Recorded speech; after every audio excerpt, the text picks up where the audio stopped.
pessoas, elas percebem a publicidade no rádio, né? 82% se lembram de ter ouvido um comercial no rádio, sendo que 37% compraram ou pesquisaram, né, sobre o produto depois de ouvir o comercial.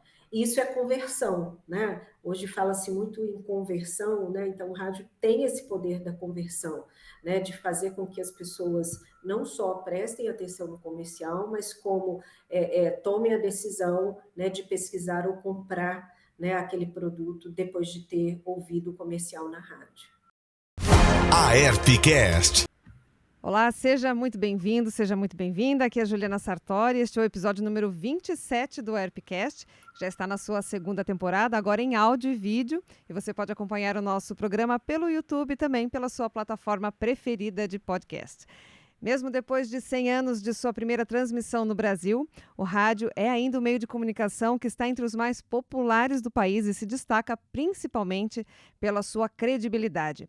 O Inside Radio 2022, estudo realizado pela Kantar Ibope Media, divisão da Kantar especializada em pesquisa de mídia, mostra que 56% dos ouvintes brasileiros hoje confiam no rádio para se manter informados. E essa confiança do público é uma boa oportunidade para as marcas anunciantes que pretendem investir em publicidade radiofônica. De acordo com o levantamento, 37% dos ouvintes que lembram ter ouvido propagandas em áudio já compraram ou pesquisaram algum produto após ouvir publicidade no rádio. E quem vai falar para a gente um pouco sobre esses números dessa pesquisa e dessa relação do rádio e a publicidade é a diretora regional de Desenvolvimento de Negócios da Kantar Ibope Media, Giovana Alcântara. Giovana, seja muito bem-vinda aqui ao Herpcast. Obrigada, Ju. Obrigada, Herp, pela oportunidade de dividir aqui com vocês, né, alguns insights desse estudo, né, nesse ano, que é um ano tão importante para o rádio, né, um ano comemorativo aí do seu centenário. E o que a gente percebe são números bem relevantes, né, principalmente esse que você citou, né, Juliana, da credibilidade. E aqui uma curiosidade, né? Na Grande Curitiba esse índice ainda é um pouco maior, ele chega a 60%, o que chama muita atenção. E esse número diz que o ouvinte sabe que as emissoras de rádio são uma fonte confiável de informação, né? O meio tem uma credibilidade junto à população e no cenário de fake news, né? Ter uma informação, uma fonte de informação confiável passou a valer mais. As emissoras de rádio, elas possuem equipes de jornalismo, né, para apurar o fato e sabem que dar a informação correta para a população é fundamental. Né? Ao longo dos anos, muitas emissoras até construíram a reputação das suas marcas com jornalismo de qualidade, né, de forma independente, e por isso contam aí com a confiabilidade e a credibilidade do ouvinte. Né? Aqui na Kantar, né, a gente até comenta um slogan, né, que o rádio eternizou, que ele é o primeiro a dar as últimas, né, as últimas novidades, as últimas notícias, e o que acompanhamos regionalmente é uma associação desse slogan a uma emissora X. Ah, eu ouvi na... E quando isso acontece, né, significa que existe uma relação de confiança estabelecida, né, entre o ouvinte e a emissora, né, que é algo conquistado aí ao longo do tempo. Tá certo. E, Giovana, o interessante também é que a gente vê essa confiança aumentando, né? Nos últimos anos aí aumentou 20% entre 2017 e 2022. O que isso mostra em relação ao hábito do brasileiro, né? 100 anos já de confiança nesse meio e ainda crescendo. Sim, numa crescente, né? Eu diria que, principalmente ali no período da pandemia, as pessoas precisavam de informação e elas souberam onde buscar essa informação que elas podiam confiar, e o rádio foi uma grande fonte de informação, né? O rádio, ele consegue unir, né, essa credibilidade com algumas características como o carisma, o companheirismo do Daio, e hoje com tudo que o online oferece, né? O que potencializa o caráter dinâmico que o meio possui. Né, diante do desafio de reter a atenção do indivíduo, que hoje tem uma oferta muito maior de conteúdo, as possibilidades e os formatos oferecidos pelo áudio permitem um uso maior de criatividade, né, para transmitir as mensagens e alcançar o público de maneira efetiva, né, retendo aí a sua atenção. Sim, e Giovana, a gente percebe também que quando o público confia, né, numa emissora, ela não só consome a informação, mas ela também acaba tomando decisões. E às vezes decisões de consumo, e aí que entra a publicidade, né, nesse meio.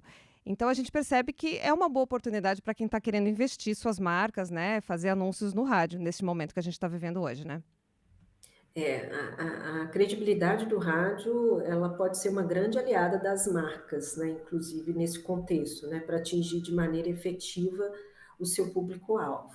Né? Em 2002, o rádio ele foi ouvido por 83% da população, nas 13 regiões metropolitanas que pesquisamos na Canta regularmente. É um crescimento de 3 pontos percentuais, né, em relação ao mesmo período de 2021. E as pessoas, elas percebem a publicidade no rádio, né? 82% se lembram de ter ouvido um comercial no rádio, sendo que 37% compraram ou pesquisaram, né, sobre o produto depois de ouvir o comercial. E isso é conversão, né? Hoje fala-se muito em conversão, né? Então o rádio tem esse poder da conversão, né? De fazer com que as pessoas não só prestem atenção no comercial, mas como tomem a decisão, né, de pesquisar ou comprar, né, aquele produto depois de ter ouvido o comercial na rádio.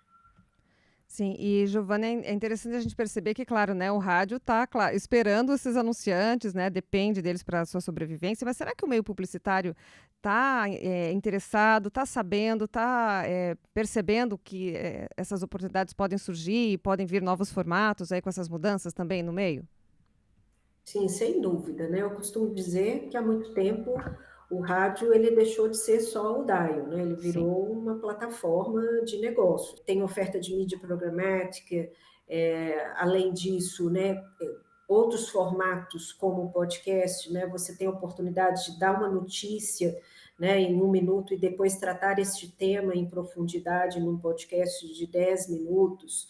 A criação de playlists, né, que ficam disponíveis aí nas plataformas de streaming, né, e as emissoras de rádio já começam a visualizar oportunidades de fazer playlists, por exemplo, voltado para eventos, e tudo isso faz com que, né, as marcas percebam essas oportunidades, né? Prova disso é que o volume de inserções publicitárias ela vem crescendo no meio, né? A gente acompanhando ali um crescimento de 16% de janeiro a junho de 2021, e quando a gente olha para o último semestre, né, comparando 2022 versus 2021, tem um crescimento de mais 25%. E um dos formatos que se destacam aí nesse crescimento é o formato de 5 segundos, né, que cresce 47%, que tem uma conexão forte exatamente com os patrocínios, com os eventos, né, que voltaram com toda a força, né, em 2022, e as rádios, né, as emissoras, são as grandes propulsoras aí, né, desse mercado de eventos. Elas conseguem unir de uma forma muito efetiva, com bons resultados aí para as marcas, né? Essa oportunidade da oferta do dial, do online, dos novos formatos e dos eventos também. Sim, isso que eu ia inclusive perguntar. Tem essa relação com a pandemia também, né? Que a gente está vivendo essa pós-pandemia, a volta dos eventos. E, claro, está todo mundo animado para justamente recuperar, né? Os clientes, os anunciantes, enfim. Então, também a gente está nesse movimento agora, né? Sim, sem dúvida, né? A gente vê uma retomada, né, dos eventos, as pessoas estão ávidas aí para participarem. A gente vê isso nos nossos dados e vê também, né, eventos recentes como o Rock in Rio, né, o volume de pessoas que se mobilizou para marcar presença num evento como esse. E nesses eventos as emissoras estão presentes, as marcas estão presentes, porque realmente é uma oportunidade, né, de conexão, de engajamento, né, de se diferenciar de um concorrente, e sem dúvida a relevância dos eventos é algo que vem se tornando aí de uma forma ainda mais incisiva, né, nesse pós-pandemia, exatamente pelas pessoas terem sido tolhidas disso durante algum tempo. E, Giovana, você sabe contar para a gente quais são os setores que já historicamente se beneficiam, né, dessa confiança do rádio e que continuam investindo mais e têm bons resultados na publicidade radiofônica? Tá, a gente vê um destaque principalmente de serviços ao consumidor, que tem um share aí de 26%, e comércio com 23%. Então, esses dois setores juntos, eles somam ali quase a metade, né? Ou seja, 49%. Além disso, a gente vê a administração pública e social, serviços financeiros, cultura e lazer, né, com patamares ali que variam entre 8% e 7%. E mais uma vez, né, sinalizando aqui, diante de tudo que eu coloquei, a oportunidade, né, para esses outros setores de seguirem investindo no meio, né, pensando principalmente na conversão, que é algo que eu já citei aqui. E você consegue perceber tendências novas também, agora com esse comportamento híbrido do ouvinte de rádio, que está também no dial e está no digital ao mesmo tempo? Sim, a gente viu aí um crescimento surpreendente, né, no caso da audiência online, né, você tem ali, comparado a 2019, né, um crescimento que ele é de 85%, e esse ouvinte da web, né, que já somam 7.400.000 pessoas, eles ficam em média conectados 2 horas e 45 minutos. Né? E isso faz com que, né, você não só, né, tenha os ouvintes que o rádio já tinha, mas novos ouvintes também. E é uma audiência que está cada vez mais disponível em vários devices, né? A gente tem uma força muito grande no celular, né? Cerca de 70% dessa audiência está no celular, e é realmente um device que marcou um processo de transformação de consumo de mídia como um todo, e também para o áudio, também para o rádio, né? Então, porque ele dá mobilidade, né? E o áudio ele tem uma característica de ser multitarefa, né? Ou seja, de você poder ouvir uma emissora de rádio, ouvir um podcast e, ao mesmo tempo, executar outras tarefas. Né? Essa é uma característica muito forte do meio. Né? Além disso, você tem o rádio sendo ouvido pelo computador, cerca de 30%, pela televisão, né, já são 7%, e aqui a gente tem as emissoras, né, disponibilizando a sua programação em canais de TV a cabo, ou até mesmo em canais de TV aberta, ou mesmo aproveitando aí o crescimento aí da posse de Smart TVs, que são as TVs conectadas, que hoje mais da metade da população brasileira já tem esse tipo de aparelho, e com isso, né, as emissoras conseguem ali, né, fazer uma transmissão pelo YouTube, né, com uma câmera do estúdio, né, espelhando a sua programação.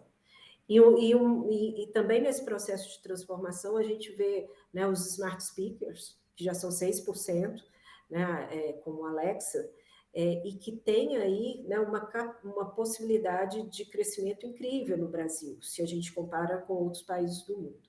E tudo isso faz com que, né, esse consumo do dígito ele já esteja ali lado a lado, né, do consumo do dial. Né? A gente vê claramente numa curva no decorrer do dia, né, que de manhã as pessoas estão mais ligadas no dial logo no início da manhã ou no final do dia, mas no final da manhã, né, e no decorrer da tarde, essa audiência do dial praticamente se equipara ou até mesmo supera a do dial. Né? É o digital ali muito presente, e você tem aí uma dos propulsores disso, sem dúvida, é o aparelho celular que dá essa mobilidade. Sim, Giovanni, é interessante a gente observar esse comportamento, né, do ouvinte que acaba transitando entre todos esses meios, a publicidade acompanhando, podendo investir tanto no meio digital quanto, né, quanto no dial. E a gente sabe que as emissoras precisam estar atentas a tudo isso para que não fiquem só naquele mesmo modelo antigo de vender os spots, como sempre fizeram tradicionalmente, né, suas equipes comerciais. Precisam estar bastante atentas e renovadas, né? Acho que nesse período que a gente está vivendo aí de centenário do rádio. Sem dúvida, né? A gente já tem exemplos aí de emissoras que estão se destacando muito, né? Quando a gente fala, por exemplo, de transmissões esportivas, né? Esse ano a gente está no ano de Copa do Mundo, né? O rádio tem uma tradição aí da cobertura do futebol, e são exatamente essas emissoras que estão investindo nesses novos formatos, em novas transmissões, levando, né, a informação muitas vezes além do áudio, né? Até porque você já tem ali uma força muito grande dos comentaristas que estão se diferenciando e estão conseguindo monetizar, né? Então, tem muita oportunidade, né, para o áudio, para o rádio, né? E no mundo que é extremamente conectado, mas que é possível sim ter a atenção desse ouvinte, uma vez que essas emissoras estejam aí conectadas com essas evoluções.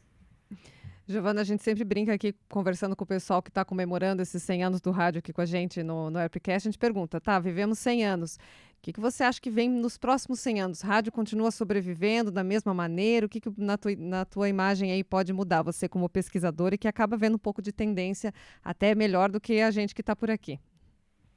Sem dúvida, né? O rádio ele segue forte, né? Ao longo de 100 anos de existência, o rádio teve que se adaptar, né, em diferentes momentos da sua história para se manter relevante, tanto em termos de conteúdo como de plataformas e formatos de mídia. E atualmente eu acredito que não somente o rádio, mas todos os meios de comunicação buscam um modelo ideal, né, para a realidade do digital, que apresenta aí uma configuração cross-mídia, né, com múltiplos e convergentes formatos diversos para engajar a audiência. E como eu disse aqui, o crescimento do rádio online, ele mostra isso, né, mostra, né, o quanto que o meio está preparado para seguir nessa nova era, né, e o quanto que ele se transformou, né, ao longo do tempo, e o quanto ele ainda pode se transformar ainda mais, e tendo a adesão do ouvinte e das marcas, né, e por isso a vida longa ao rádio. Sim, e principalmente com credibilidade, que isso que é o que carrega da sua história e que vai continuar permanecendo, né? Com certeza, como eu comentei ainda há pouco, né, em tempo de fake news, ter uma fonte de informação que você pode confiar é muito importante. E as pessoas sabem disso, né, da tradição das emissoras, que elas podem buscar informação e que essa informação é uma informação de credibilidade e que vai, né, fazer com que a população tome uma decisão correta, né, vamos dizer assim. Tá certo. Giovana, agradeço imensamente aí a tua participação, tua parceria, sempre disposta aqui a colaborar com a gente para entender sempre o mercado. Você e toda a sua equipe aí da Cantar Ibope, muito obrigada. Eu é que agradeço, né, esse convite da ERP e, mais uma vez, né, vida longa ao rádio, né, sigam contando com a gente, né, não só comigo, mas toda a minha equipe aí espalhada pelo Brasil. Muito obrigada. Tá certo, Giovana, obrigada. E obrigada a todos que nos acompanharam. Eu agradeço, então, quem ficou com a gente mais esse episódio aqui no Airpcast. A cada semana tem um programa novo para você, que é profissional do rádio, da televisão. A intenção é sempre trazer novidades, dicas profissionais para compartilhar experiência e também conhecimento. Até a próxima. Rádio é tudo, com Daniel Stark. E chegou a hora da gente ficar bem informado sobre as notícias do meio rádio com o jornalista especializado no tema, o Daniel Stark, do portal Tudo Rádio. Daniel, seja muito bem-vindo aqui ao Airpcast. Olá, Juliana. Olá, ouvintes e pessoal que está nos acompanhando agora em vídeo. Um prazer estar aqui novamente com vocês. Daniel, investimento em anúncios digitais já avançam 12% no primeiro semestre de 2022. Por que essa é uma boa notícia aí para o radiodifusor? É uma boa notícia porque, de alguma forma, o radiodifusor ele participa desse bolo, né? Todas as iniciativas digitais do radiodifusor, como plataformas e, se você pensar em aplicativos, sites, streaming de áudio, conta com algum tipo de anúncio digital. É a forma que a gente tem de monetizar, ou seja, faturar esses ambientes. E ter um crescimento no primeiro semestre deste ano é relevante porque o melhor semestre é o segundo, com Black Friday, com Natal, com outras datas comemorativas para o comércio, que o varejo impulsiona esse tipo de mídia, de investimento publicitário. Então, isso acaba sendo uma notícia positiva. Conforme o rádio vai ganhando escala em suas plataformas digitais, a chance dele participar cada vez mais desse bolo, dessa parte, dessa fatia de investimento digital, é significativa, pode ser significativa. E isso pode realmente ajudar muito no planejamento das rádios, no faturamento delas. Então, é uma perspectiva futura muito interessante. Para se ter uma ideia de valor, foram 14,7 bilhões de reais movimentados no primeiro semestre deste ano. Lembrando que o segundo semestre é sempre melhor. Tá certo. Daniel, e o 5G avançou, né? Já é realidade em várias capitais do Brasil. Exato, agora temos 5G, né, que é o 5G puro, que eles falam, porque a gente tinha um 5G operando junto com a estrutura de 4G. Esse 5G puro é o real 5G que a gente estava aguardando há tanto tempo, discutindo aqui na app, no Tudo Rádio, e que poderia ser interessante para o rádio. Então, todas as capitais do Brasil estão com 5G desde a semana passada. Agora, o processo é de implantação nas cidades a partir de 500 mil habitantes para cima. Então, assim, está evoluindo a tecnologia. Isso é interessante para o rádio porque isso pode potencializar também as iniciativas digitais. Então, aquela notícia primeira que a gente estava discutindo está atrelada a essa. Então, a gente tem tecnologia avançando que pode beneficiar todas as outras iniciativas, as entregas de conteúdo que o rádio faz por meios digitais. A gente sempre tem que pensar no streaming, seja de áudio e vídeo, das plataformas como site, aplicativos e entre outros. Então, isso é uma notícia para mostrar que o processo está evoluindo. A gente acredita muito também no rádio híbrido, que é o antena mais o streaming, o digital. Então, a gente vai complementando as frentes, seja para entrega de conteúdo, como também para faturamento. Tá certo. E a gente ainda tem aí as estações das faixas AM que continuam migrando para FM, né? Como é que tá essa contagem aí do Portal Tudo Rádio? A nossa conversa já é híbrida, né? Porque Sim. agora a gente fala de antena. E para ver como esses mundos, eles são complementares e andam juntos, exatamente. São mais de 900, essa matéria saiu, faltavam 2 emissoras. Depois eu lembro de a gente ter cadastrado mais umas 3 ou 4, porque o processo teve uma nova velocidade nas últimas semanas, que é impressionante. Paraná conta nessa nossa lista com 110 emissoras ativas que vieram do AM para o FM. Então é bastante. Paraná tem uma parcela significativa nesse processo, no andamento desse processo. E é muito legal porque a gente vai acompanhando como os mercados vão se acomodando. Então você pega uma cidade que passou a ter mais FMs, como o mercado está se comportando e como os ouvintes estão se comportando. Geralmente a gente vê uma maior oferta de conteúdo, você vê assim formatos sendo criados naquele mercado que às vezes não tinha, por exemplo, uma rádio adulta contemporânea, de repente passa a ter, e isso também traz essa maior segmentação, essa maior número de formatos, traz mais ouvintes também, isso aumenta o alcance do rádio. Então isso é algo que a gente tem percebido e vê com bons olhos essa evolução do FM. Lembrando que essa listagem aqui das 900, a maioria delas, assim, praticamente 95%, são de emissoras que estão no dial convencional. Então, no FM de 88.1 a 107.9. A tendência da gente ter aí um número até mais, assim, avançar bastante nos próximos meses com o FM estendido das grandes cidades é bem grande. Então, provavelmente, a gente que mapeia as rádios, que essa lista ela conta com emissoras que a gente olha o sinal, vê onde ela está pegando, se ela já está ativa e já anunciou essa operação. Então, a tendência do tudorádio.com ter trabalho pra caramba nos próximos meses é grande, e isso é muito bom. Tá certo. Daniel, muito obrigada pela tua participação. A gente se encontra no próximo episódio. Até a próxima. A ERPcast,